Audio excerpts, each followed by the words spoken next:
Nasib Gibran di PDIP setelah diusung Golkar jadi cawapres Prabowo.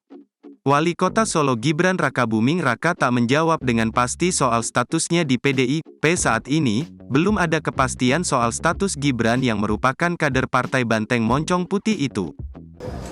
Sekali lagi saya ucapkan terima kasih kepada keluarga besar Golkar. Saya sangat mengapresiasi hasil Rapimnas pada siang hari ini. Untuk selanjutnya akan kami koordinasikan, akan kami tindak lanjuti bersama dengan Pak Prabowo. Sekian, terima kasih. Wassalamualaikum warahmatullahi wabarakatuh. Mas sudah mundur, Mas. Mas sudah mundur belum sih, Mas? Kapan pindah dari PDI? Jawab, Mas, dari pagi.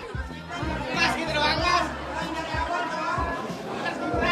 Padahal, ia sudah dideklarasikan oleh Partai Golkar untuk menjadi bakal calon wakil presiden Koalisi Indonesia Maju, bersanding dengan bakal calon presiden, Baca Pres. Prabowo Subianto. Nanti ajalah ya, ucap Gibran di kantor DPP Partai Golkar, Slipi, Jakarta, Sabtu, tanggal 21 Oktober tahun 2023. Ia juga tak menjawab ketika ditanya apakah kedatangannya ke kantor Golkar sudah sepengetahuan elit PDIP, namun, Gibran mengaku sudah berbincang dengan Ketua DPP, PDIP, Puan Maharani. Sudah komunikasi, tutur dia. Gibran kembali bungkam ketika ditanya isi pembicaraan dengan Puan. Ia kemudian langsung memasuki mobil Innova berwarna hitam dan pergi meninggalkan markas Golkar.